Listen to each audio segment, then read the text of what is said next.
All right, we are live. So, um, okay, so the Jim Sharpe case. Let's assess this venture from Jim Sharpe's perspective. Would anybody like to go first?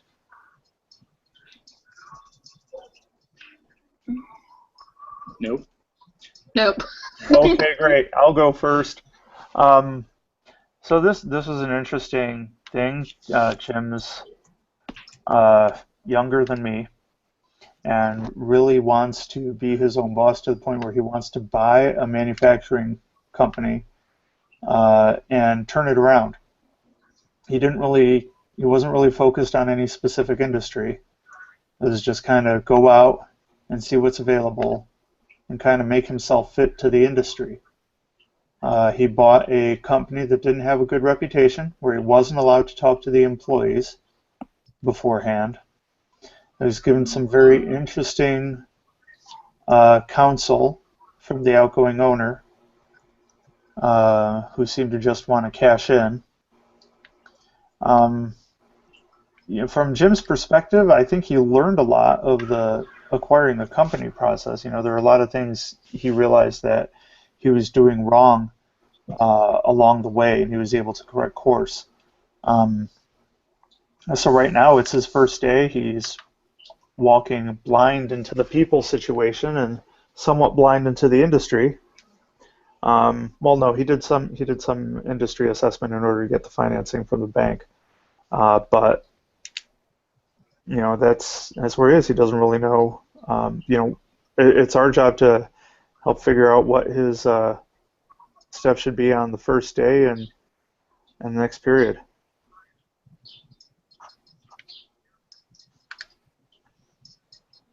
Anybody have anything to add?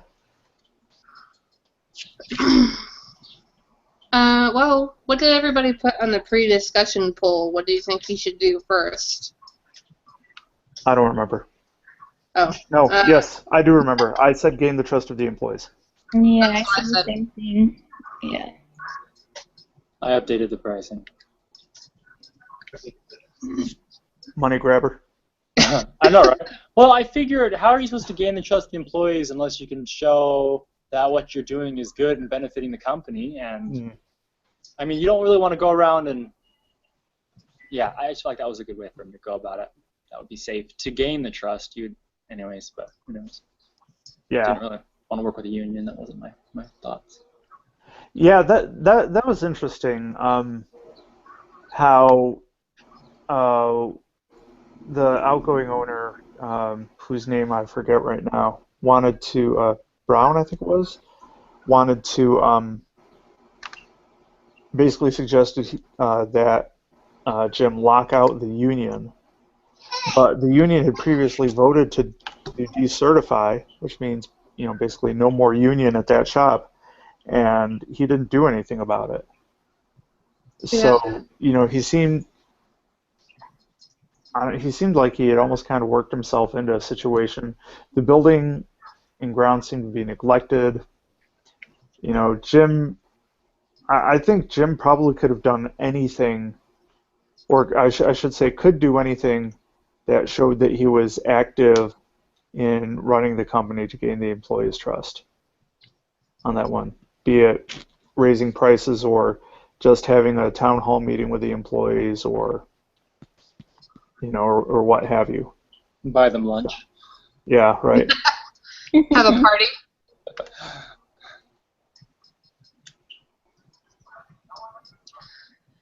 Yeah, after I finished reading it, I just reread it right before this started, but I don't know what Jim was thinking. Like, I would not have taken that deal. It doesn't do anything for him other than give him a business that is in trouble and needs help. But it's still maybe a little bit profitable, and the guy who owned it before doesn't seem interested in doing anything but protecting himself and making sure his money gets back to him in some way and in a certain time period or whatever. Like, I don't know why he took this deal at all. Right. So, well, yeah. So Jim was looking for a fixer-upper, and he Well, he certainly got one. got that. Yeah. But the outgoing owner, definitely did want to make sure that he was looking out for number one. Yeah. Well, not even just number one. Number one himself. Number two, his wife. Number three, his dad. Yep. Like, and then he goes on to say that Jim can't hire any of his relatives. Like, he can't hire his own relatives without getting approval from this guy who no longer owns the company. Right. Like, I don't know why he allowed that clause to be in there. Like, that gives somebody who doesn't own the company anymore too much say. So in how things run. And especially considering the guy doesn't seem to care about the company really at all, because when he leaves, he just says, this is a new owner, his name is John, or his name is Jim, and, leaves. And that's it. He just walks out of the room. Yeah, so while he's still there, he's being paid as a consultant for 6 months. Yeah. Excuse me. And he's getting, apparently part of the job as a consultant is to basically protect his investment, right? Because he's getting paid. He's not getting his $2 million up front. He's getting it over a period of time. So from a devil's advocate perspective, the outgoing owner, I think, just wants to make sure that Jim's not just going to run the company into the ground and then buy it back at a bankruptcy auction, so that Jim can freeze out his creditors and retain ownership of the company. I would let that slide if I was Jim and say, fine, I'll let you stay on as a consultant for 6 months or whatever, if it was less about protecting his investment or getting his money back and more about, I actually care about this company, I care about where it's headed, and I want to make sure that you're not just going to destroy it. He doesn't seem like he cares about the company so much as he cares about getting his money. So again, I'm like, Jim, you made a terrible decision. What were you thinking? Well, if the guy really cared about the company, would he actually be selling it right now? Or would he be putting his heart and soul into making it better? I mean, that kind of makes the opportunities. He doesn't care too much about it, but wants to be paid, and that's more important than future. Yeah, and clearly he thinks that it could get better, because if he didn't think it could get better, then he wouldn't bother saying, I want to make sure that you don't just run it into the ground, and he wants to make sure he gets his money back. So he knows that it could be more profitable than it is. He's just choosing to walk away from it for money. So he doesn't care about the company. Well, the attitude I saw in the case was he didn't really seem to think he was the right person to turn the company around. And he wasn't the founder. He was the second-generation owner of the company. Yeah. Basically took over his father's business, and he got it somewhere. Maybe not to the best place. And if I remember correctly, he called Jim from his car phone, and is like, "Look, I'm willing to sell because I don't know what else to do to keep the company going." But he didn't want to bail completely. He didn't want to sell at a loss. He wanted to make some money back, which seems reasonable. Well, I think if his dad was the one that started the company, maybe the reason he didn't want to sell at a loss is because his dad is still alive to see it. Give him a hard time. And his dad's on the payroll and has a company car. Yeah. Well, and I think it did say something about that he wanted to tell his dad he sold it for $2 million when in paper it was only worth like 1.7. I do think he was the owner was in it for himself and making sure he was covered, and it was kind of one of those where maybe Jim was like, "This is all I have right now." He probably was like looking and trying his best, to find a company, and this is what he came up with. I don't know, just maybe a little desperate too, and so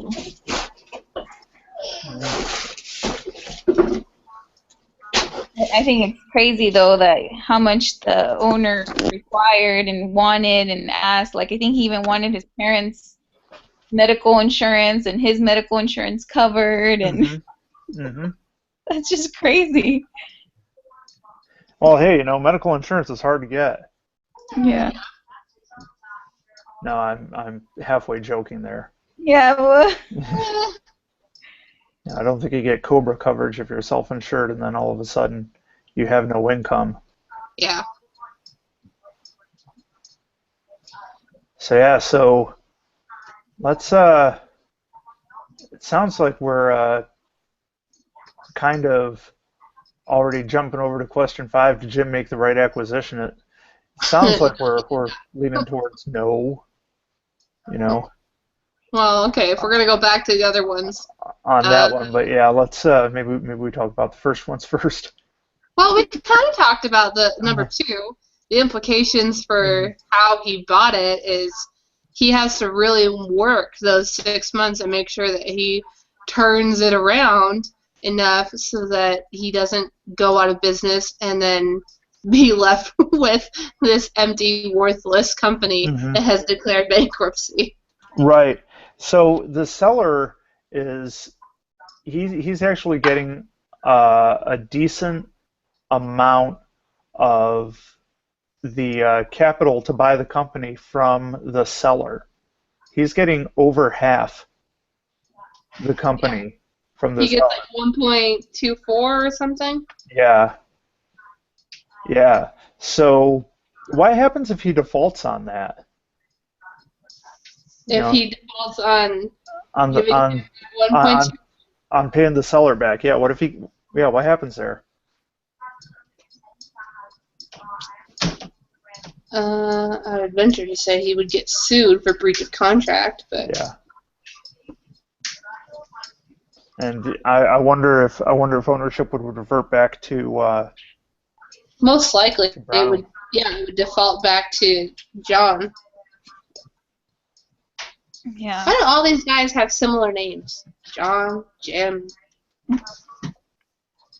Oh, it's New England in 1977. Or 87, I guess. I don't know.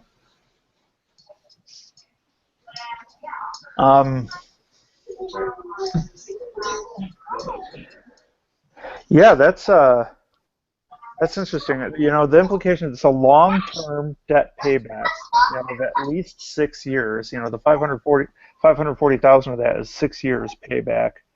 So he's got to hold back a lot of his revenue. He can't take more than a $60,000 salary the first year, which seems really low. But then again, this is 1987, and 60 grand was actually a lot more back then. Yeah, that probably, like, after you factor in inflation, 60 grand back then probably equates to about 110 today.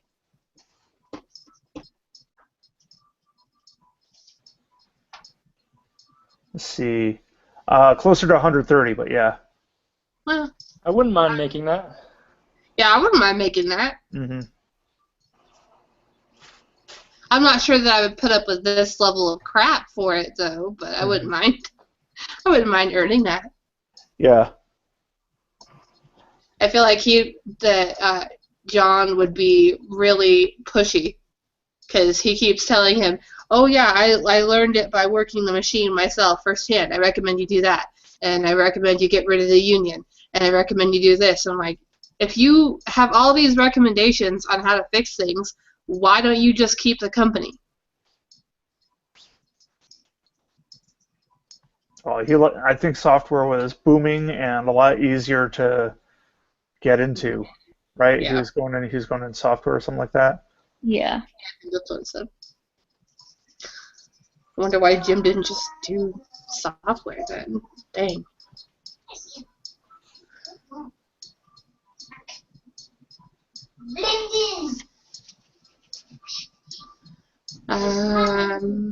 So, except for Kenton, we all said on his first day he should try to gain trust. Gain trust in the employees, yeah.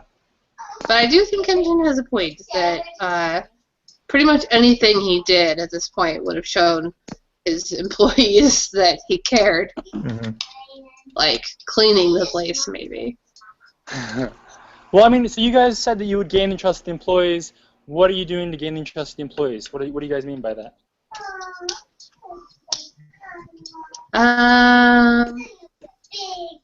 My first day, I would probably sit down with at the very least, the managers, like the floor managers, or the people who are a little bit higher up on the food chain, and talk with them and ask them, what do you need?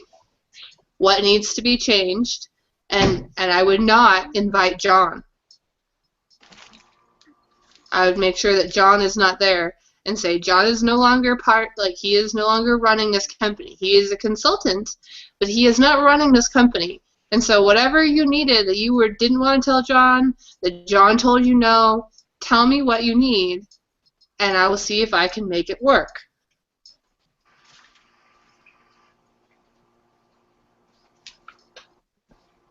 All right. Sounds good. Sounds plausible. Yes, I agree. I think that he definitely needed to rebuild the whole company culture, like since it had the reputation, the quality delivery, everything was pretty bad. And so I think in order to get those squared away, before he even cut the lawn or painted stuff or did anything, he needed, because he had taken on a lot of debt, he knew he needed to make revenue or make a profit faster. So I felt like by gaining the employees' trust, like Heather said, he could probably also talk to his customers, like invite them over to the company or to the manufacturing plant, and after it's cleaned up a little bit, and after he's had a meeting with his managers, and say, look, I'm turning this around. Look, I'm taking care of this. The employees like me. Let me address your concerns. I know that you've had some concerns. I know there have been past issues. Can you tell me how you would like us to move forward? Because I would really like to stay as your supplier. Yeah, basically hanging out an under new management shingle. Right. Yes. On the plant. Yeah. Yeah. Yes. That. There was although you shouldn't do that too often, because there was an apartment complex by us where we used to live, and I swear, every 6 months it said under new management. They could not keep anybody there. I believe it. Yeah, so he's got a lot of work ahead of him. I think he knows he has a lot of work ahead of him as far as rehabilitating the company. Yep. Agreed. So thankfully he's not, completely in the dark about that. If you're completely Pollyanna about, I bought this company and now it's going to be awesome, I think this would be a little bit more difficult case. I think this would just be more of a case of, man, he done. Like some of the other cases where I'm reading it going, oh, honey, who told you that was a good idea? You shouldn't trust them anymore. Well, I think he knew he was going to have to get a company like this with... Well, I know, that's what I'm saying. He knows. That's, yeah. Instead of being completely ignorant about it, he knew it was going to be... Right. He knew it was going to be difficult, but at the same time, it was not a difficult choice that I would have made.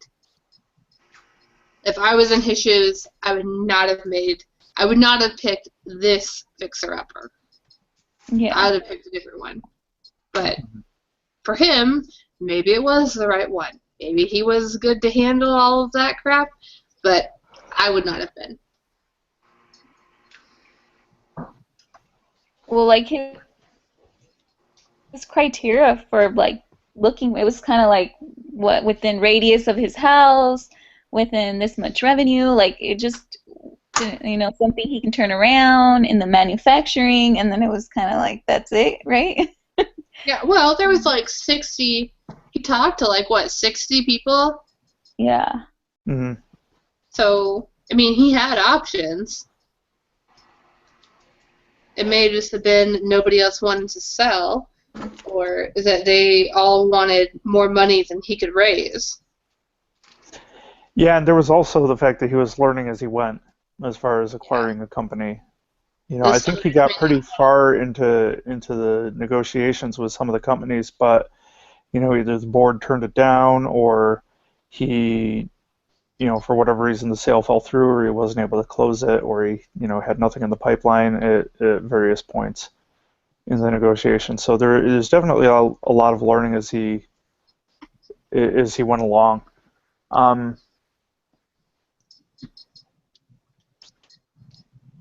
Yeah, I think from his criteria, he just wanted to, he picked the house in Massachusetts, and he knew that he would need,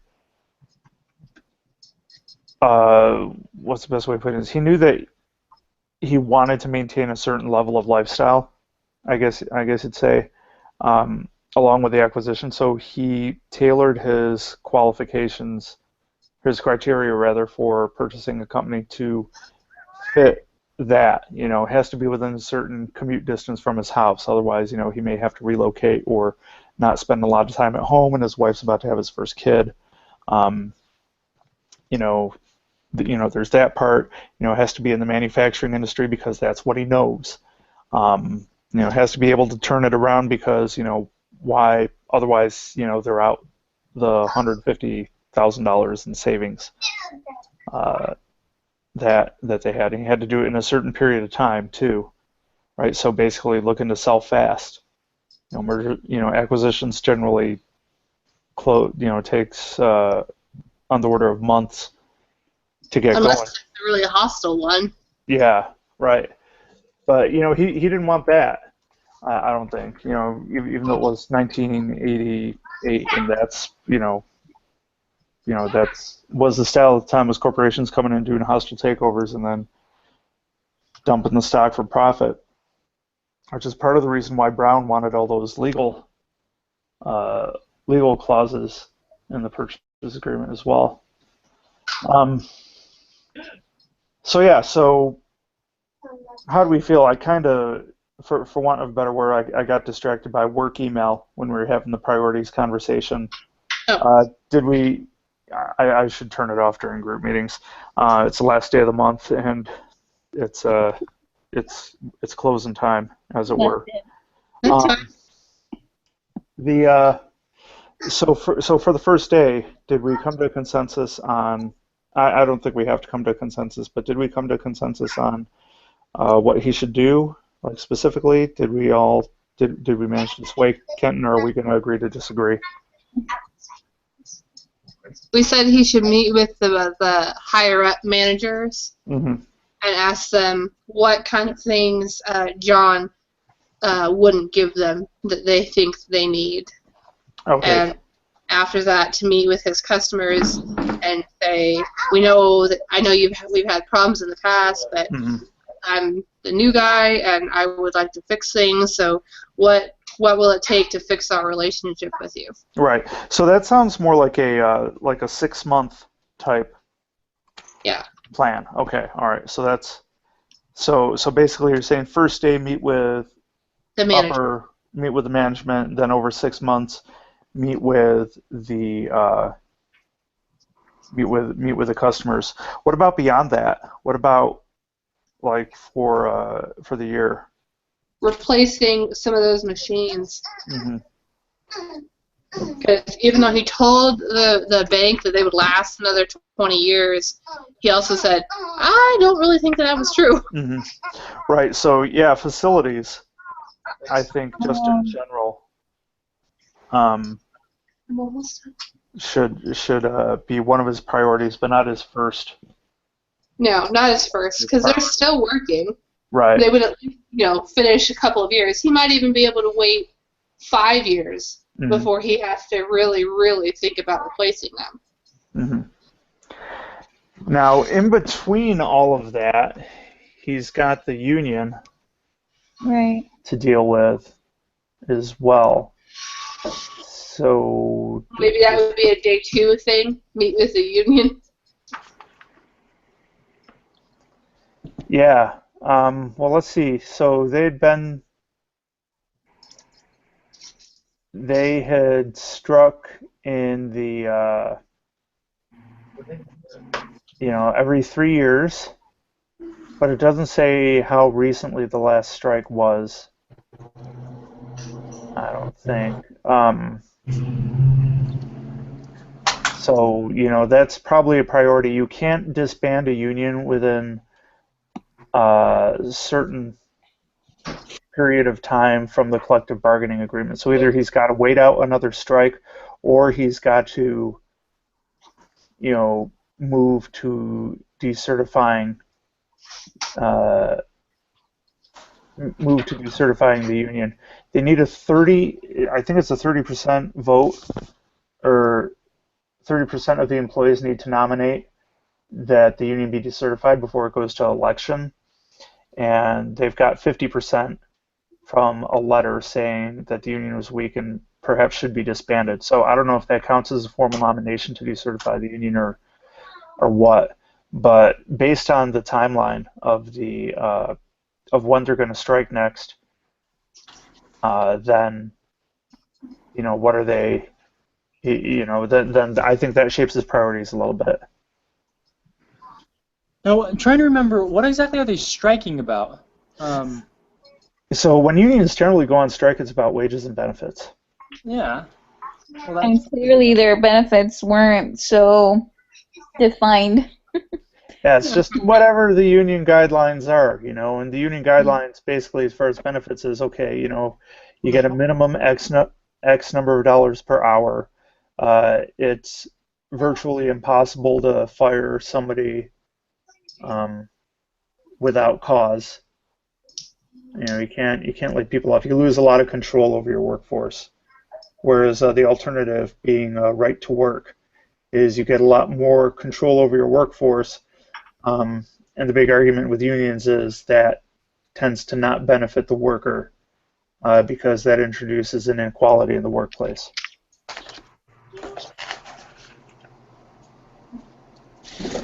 Okay, thank you. Mm-hmm. So can't he just go and meet with the people and try to address their needs and see if he can make it all take care of their needs before they go to union? Because, I guess I don't have much experience with union, but I always feel like it's better if you can keep them from going too far with their union group stuff. Right. Yeah, so yeah, they've been there the union's been there for 25 years, and they've struck 5 times in the past 15 years. So there's some sort of disconnect there. Either the union feels they can take advantage of the owner for more stuff, or they feel like the owner's not living up to what general wage and benefit standards are. Excuse me. And I think it also said somewhere that it was a small factory, so the union didn't really pay attention to it all that much. But apparently they were giving it enough attention to strike every time the contract came up. Well, in that case, then I'd still try to meet with at the very least, the union reps for that factory. Yep. And then have them ask them what they want. So they have to go to their higher ups and ask why they're really striking. Have them come back and say, this is what we want, and do it before the contract is up. Mm-hmm. And then come to an agreement before the contract is up and say, if you will stick it out, I will do this when we re-up. Or if he can't come up to wherever they want him to be, say, you know what? Then I'm not going to re-up your contract. Like, you're out. Yeah, then he locks out the union and he's faced with firing or finding a new labor force, which would be scabs, essentially. So, yeah.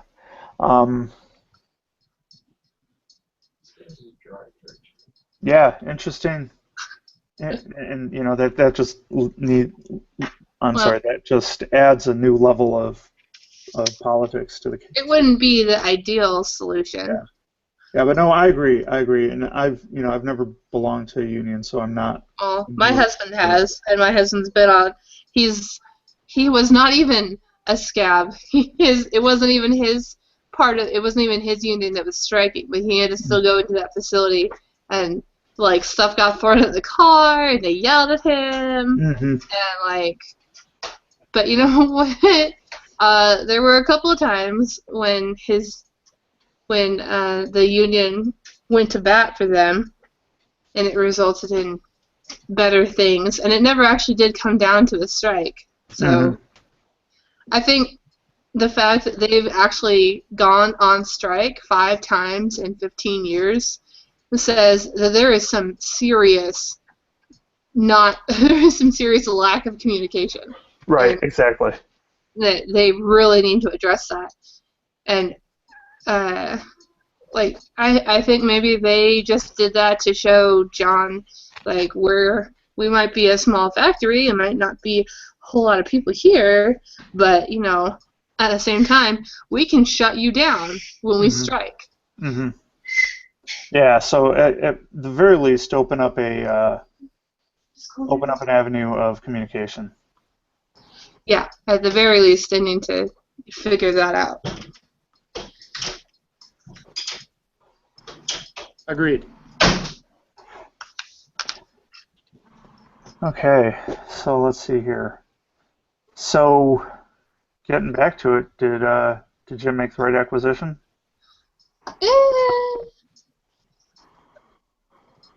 Maybe Yes. for him. Yes, he did. Oh, sorry. For him, I think, yeah, it was the right one. Yeah, I agree. It would not be the right one for everybody, but for him. Right. I mean, if he weren't going into everything with eyes wide open, then yeah, I'd question it a little bit more. But he seems to understand what he's getting into. Right, and it's definitely messy and disorganized or whatever, but it has potential, and I think that's what he's looking at.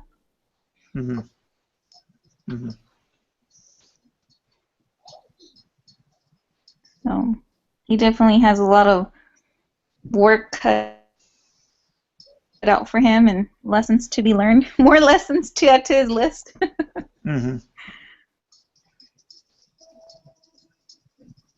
Yeah, that'll like I said, we're you know, I'd like to see more about how it turned out. Yeah. Cool. Okay, well, I think that's it. I think this is it, yeah. If I have time, I'll swing by, okay? Good stuff. All right, so let's see. No We worries, have man. another case on Thursday, So yes, I'm going to Yeah. I think. All right, yay. So, I'm How many cases do we have next week? one. Week 8 is it's another negotiation. So I wonder if Just one. Mate. I believe it's Mumate. Mate, excuse me. Mumate. I've heard it both ways. I've heard it both ways. So I wonder if you know, since this is a negotiation, I wonder if this is going to be another one of those Harvard Business Sims. Yeah, it's a simulation, he said. Goody. So maybe not the same group. Well, I guess we'll find out. Yep. We're a good group now, Matt. We work hard and we answer questions. I agree. Well, I'm just wondering because I won't be in town next week. I'm going to be in California. That's a town. There Well, are towns in California. I You'll will be in be a town. home. I'll be Okay. home next week. I will be in California next week on a beach with no Wi-Fi. Lucky. No, because then whenever I want to do homework, I have to go across and down the street to Starbucks. Sweet. So we'll get to talk with you still. That's what you're saying. Nice. Yeah. Well, I had to do it last year when I was doing the B211. I did the whole CapSim simulation that week in Starbucks. Wow. It was the only place that I could do it. Cool. All right. Well, we'll burn that bridge when we get to it, I guess. All right. Sounds good. All right. So until Thursday, Yep. have a wonderful couple of days. See you next month. See ya. Bye, guys. Bye.